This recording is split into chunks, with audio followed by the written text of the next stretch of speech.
Welcome to Unhappy Teacher Podcast, a safe space for educators to vent, get it off your chest, and know that you're not alone. We are a community here for you to provide resources, advice, and tips for wellness, fun, and to bring happiness back into teaching.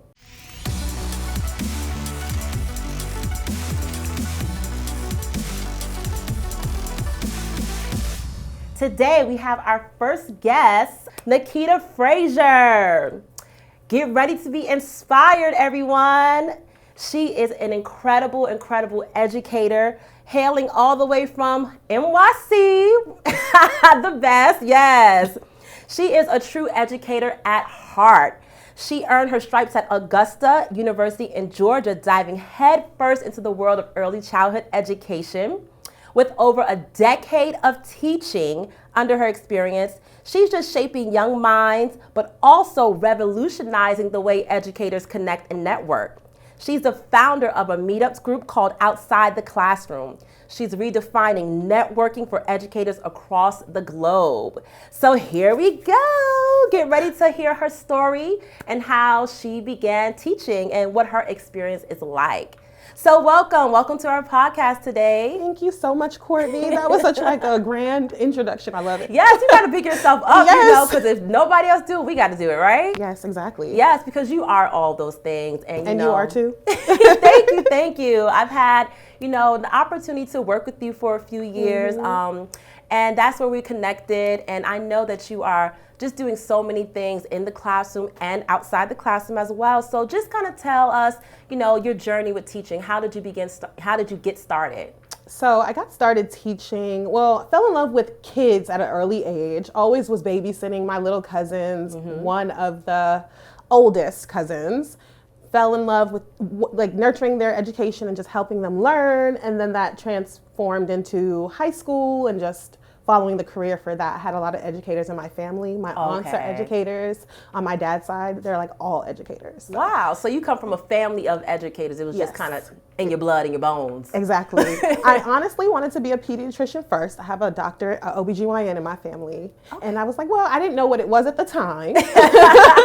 But learning that I had to do all this math and science, and I was like, no, I think I'll just do education, early childhood. That's for me. Yeah, but you always knew that you had a love for children and working with children. Right, just being around children, helping shape young minds, all of that. Yes. So you knew, you started your bachelor's and knew that you wanted to go into teaching. Yes, okay. So I went to Augusta State University, graduated from there and went on to get my master's in curriculum and instruction. So kind of pivoting outside of the classroom a little bit, or trying to now, but still wanting to work with kids. Well, definitely. So tell us about your first teaching experience. I want to hear, what did you think teaching would be like before you actually got into the classroom? So I started teaching in my mid-20s and in a public school setting. I've always taught preschools before I was certified.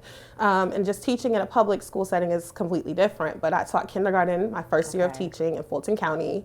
And I thought the experience was just going to be, not babysitting, but they're younger ones. So getting them to learn to say their alphabets and learning their sounds and numbers, that was what was fun, just seeing the excitement with them and how much they were learning. So I would say that was what really made me stick with education in the beginning. Yeah. So always wanting to just help and seeing how they were learning and growing. Okay, so you started out in preschool, kindergarten. Yes. And what grade do you teach now? Currently I teach fourth. Fourth grade, and what academic? ELA only. This year we're departmentalized. So I have a team teacher. She teaches math, science, and social studies, and I teach ELA. And how do you like that? I remember my first year, I started out as a fourth grade teacher, and I always kind of fluctuated between fourth and fifth grade. And then I was part of the first year as well where they decided to departmentalize.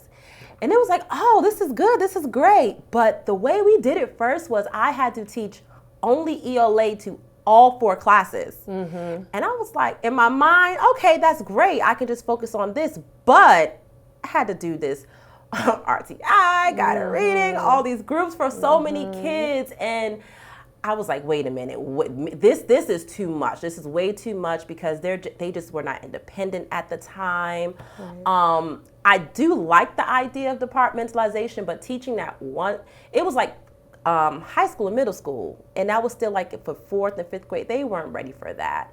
So then, of course, we ventured to just the two team, where I just had two classes, and I did ELA and social studies. And is that similar to what you're doing now, or you're only doing ELA? So only ELA, because we switch off for science and social studies depending on the weeks. So we do like 4 weeks of science, 4 weeks of social studies, so they switch back and forth. So it's not as heavy for the teachers. But you're right, we have to keep up with all of the other classes. It's only one class that I have to share. So I have 2 ELA classes. But it is a lot. You have to be organized.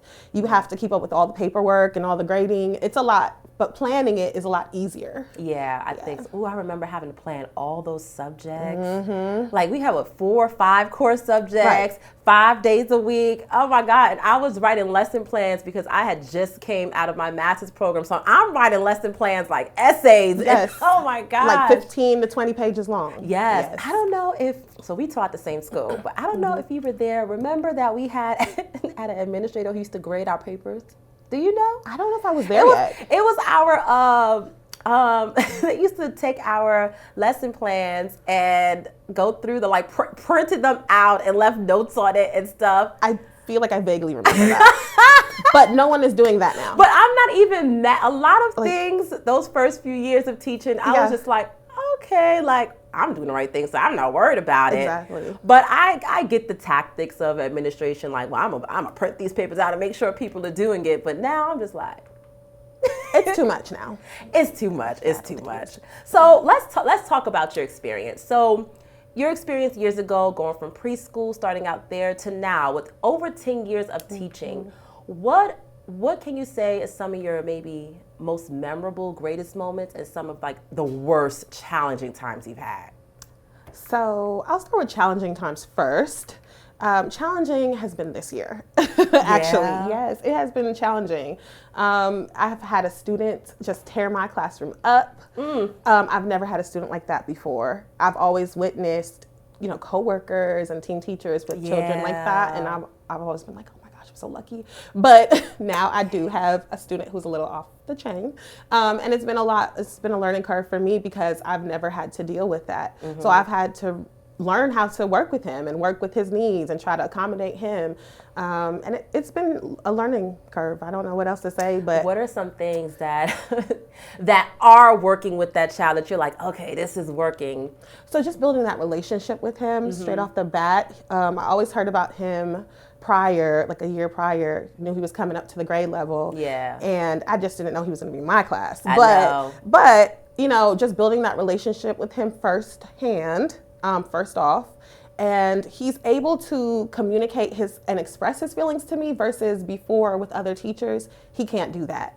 So my partner teacher and myself, we're able to both connect with him because the first day of school, we built that relationship with him. We talked to him, we found out what his interests were, and, just continually speaking life into him. I think sometimes he feels like he can't do certain things, so he acts out because of it. And so we've been trying to just work with him and talk to him. I think even sometimes I think maybe he doesn't have people talking to him at home and just at school. So he needs the love and support, and that's what we try to do. Well, that's how you know you're a true teacher at heart and you really care about your students, because that was a very passionate answer. Some people are just like, man, I don't know what this kid needs. I don't know if they need a whooping or what, or they need to be suspended. But that just goes to show the passion. Like, to be a teacher, you have to love kids. If you don't like kids, you don't need to be a teacher. Right, exactly. You don't need to be a teacher, man. So do you feel like you have had support, like from administration or parents maybe with this particular student? Yes, Yeah. I have. And the thing about it is he knows all the other teachers and admin really well. I started this school last year, so I'm a new teacher to him. I'm a new face. I'm not someone who can, look at him from last year and say, well, I know you and I've heard about all this stuff you've done. So I think he knows that too. So I think he's just growing just in general, and just being there to support him. But admin, They are supportive. They are supportive. When I need them, like if there's a time he doesn't want to come out my classroom for whatever reason, I call and they'll come and try to coach him out. They do check-ins with him and monitor his progress. So I believe they are definitely supportive. That's very good. I know one of, my most challenging times too was when I had that student who literally was just falling out on the floor in the middle of my lesson, and I've had admin right there look at me and go, this happens. This happens all the time. I'm glad you're here to witness it. Right. And so I felt, as teachers, we move around, we leave schools and we transition and things like that because what we're not happy with. And something I know I needed was, I needed support from my administration. And I think a lot of times I was kind of left alone, like, well, we don't bother her because we know she's doing the right thing and stuff like that. But it's like, no, I still need your assistance, not only with this child, but then personally within my career. I just wasn't seeing, I did not have those models or mentors of like, okay, I see this is how things should go. I didn't have that. So for me, that was where I was like, I need to leave this school and maybe go somewhere else where I see that. Now, what were some reasons you think you kind of, left or transitioned schools? Kind of like what you just said, when admin is not supportive, they don't check on you, they don't come into your classroom only but to observe or do a walkthrough. I feel like their presence should always be felt through your room, and the kids should always see their faces, whether it's a good morning or a hello, that they should be walking around the building if they can and just checking in. But when administration, you don't feel like they have your back, that is a very big reason for transitioning to somewhere else. Yeah, I really think like they need to break that third wall or whatever, and like, hey, talk to me like, hey, I'm Mrs. Sela, but I'm also Courtney. Like, let's be real. Like, I was tired of the professional answers I'm getting. It's like, just be real with me. And then you can tell me, but this is what we have to do. I get it. This is what we have to do. But I need the realness right now. And I wasn't getting that. I was like, man, if you don't stop giving me these professional answers, like, come on. Right, because we all know the truth. And that's all I wanted. I just needed the real. Just talk to me real. Right. And that is where you can kind of, relate now to your teachers. And so, yeah, but I know you have your master's in curriculum instruction. I do. And so do you have like any aspirations to, with that, or you're like, I don't know, it's kind of scaring me away? No, so I am trying to transition out of the classroom outside.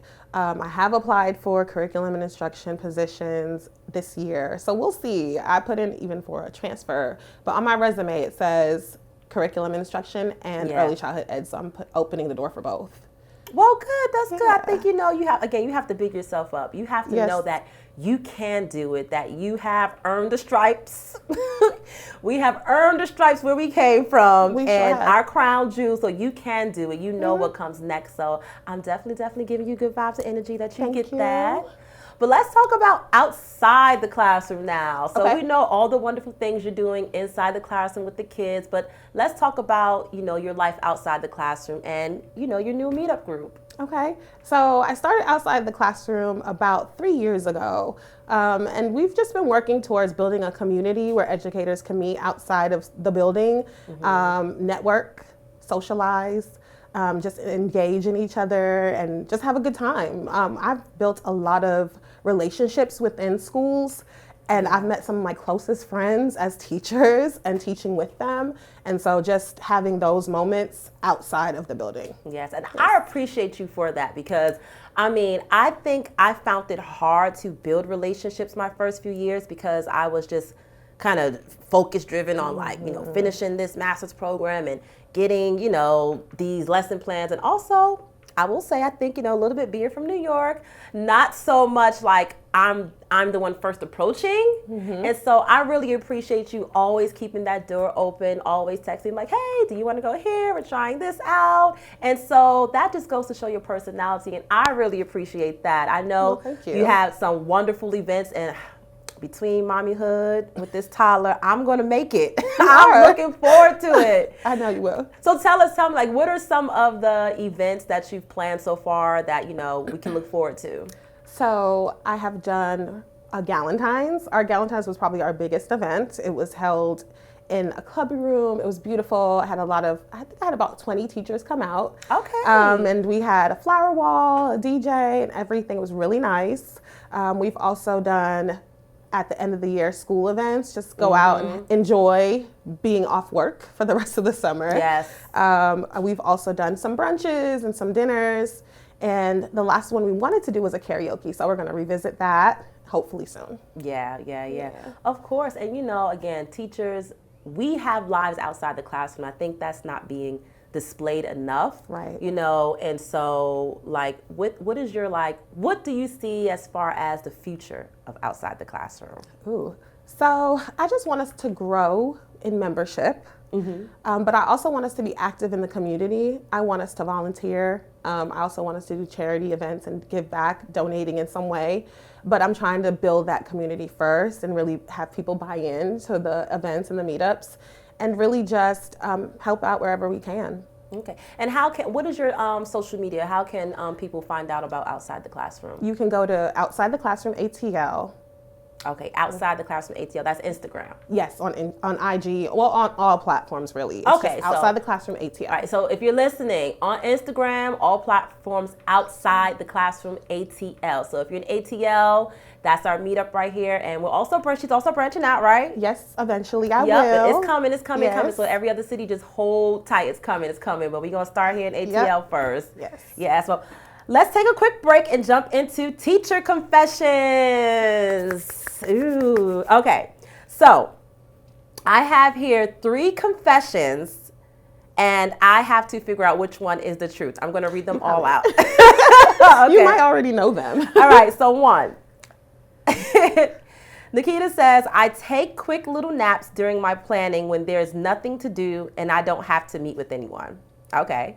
Teacher confession number 2. Took me 3 times to pass the early childhood GACE before I passed all parts.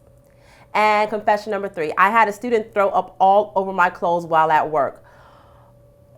Oh my gosh. Have any of those happened to you? Has any First child off, ever thrown up on you? No, I think I'll be mortified, if another child my son throws up on me all the time. But and then okay, I don't think it's about the GACE part. I'm gonna say this got to be the child throwing up on you. It's not that one. It's not? No. Okay. I would be mortified if someone threw up on me too. Yeah. The naps. You take naps? No.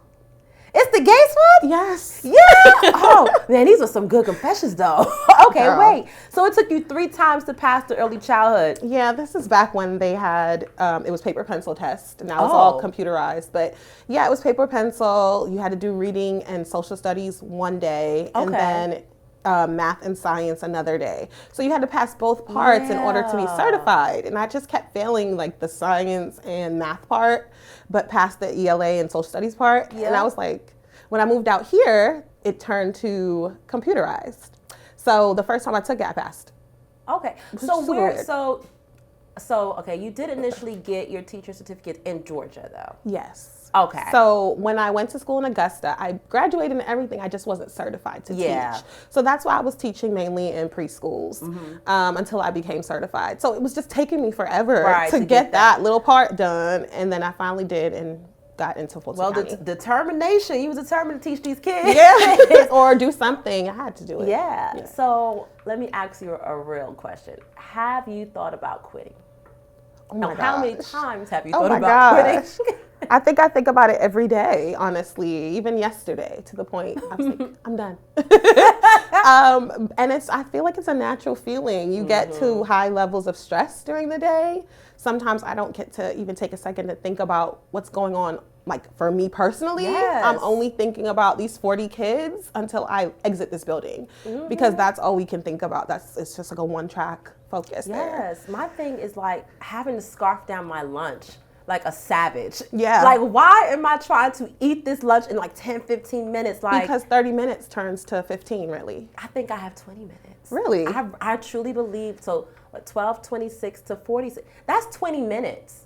But by the time they get their food and everything and warm up, I feel I'm eating like a savage. Yeah. And then I stopped. And then if you try to bring it to the classroom, then you got the kids in your face trying to eat. It's like this is not sanity. No. This is not sanity. No. Oh man. But yeah, I think we all every other day we like, this is it. I quit.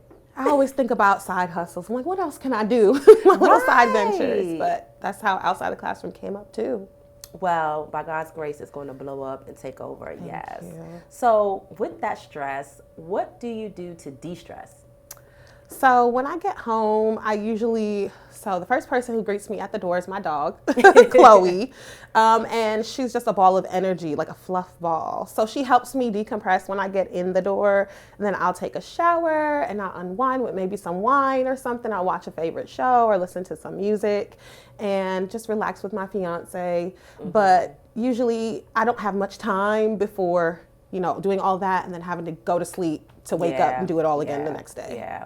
What about like in the classroom? Is there any thing that you do particularly in the classroom to create this positive learning atmosphere, but more so, I'm not talking about the kids, but for you, what do you do in your classroom to make it like a vibe where it's like, okay, I can come, I can relax, I can at least try to not be so stressed? So what I do is go in earlier so the kids get there at 7:10. They need to be there by 7:10. And that is just way too early for me. It is early, and they complain about it too. So obnoxiously early. Yes, it is. So I get to work about 6:25, 6:30 every day. And you are a saint for doing that. I'm one of the first people in the building, but I'm also one of the first people out the building. Okay, that's why. That is why. So I try to commit to those times because that is my time. Yeah. But I go in early. I'll drink maybe my hot chocolate or something. I'm not a coffee drinker, so I'll drink my hot chocolate. I'll turn on my low lights in my classroom, but keep the lights off. I'll turn on my board, has lights all around it, put some music on, kind of like what I do at home in the morning or in the evening. Until my kids come in, and I just try to make sure I'm in a positive mood when they come in, because if you come in a nasty negative mood, the kids feel that, they feed off of it, and their moods also reflect it. So I try to welcome them and make sure they understand we're going to have a great day no matter what's going on with them or me, but we're going to have a good day. Yeah, that's definitely a big thing. Like you coming into the classroom already with maybe a stressful morning. I know it happens to me a lot.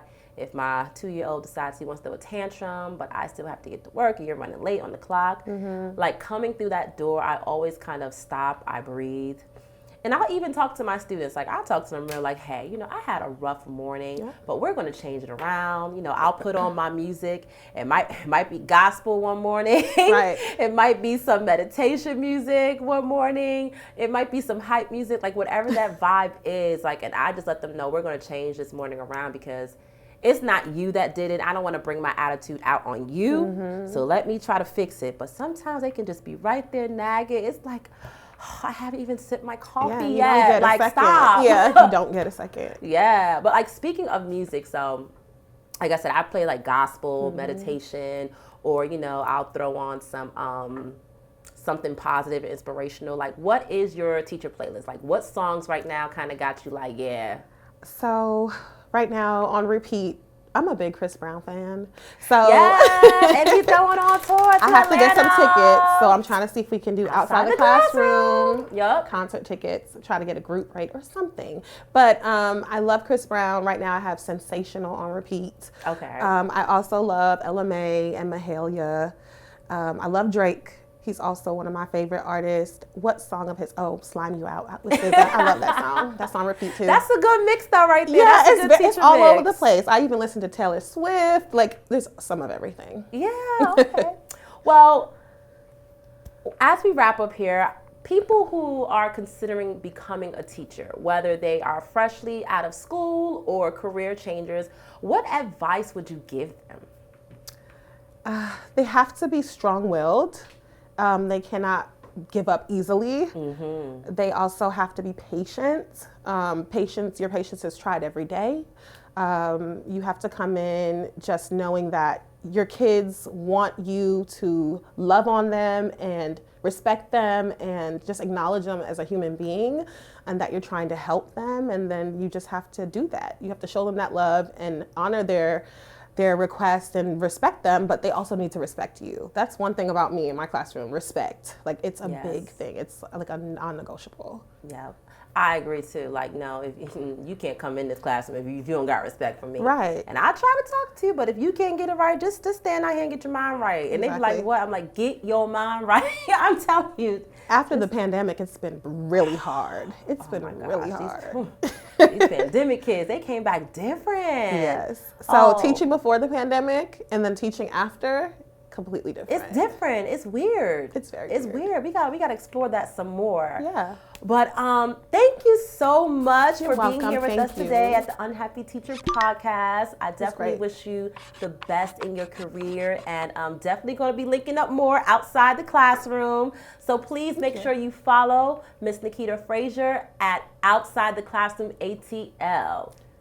This is Unhappy Teacher Podcast, and we're out.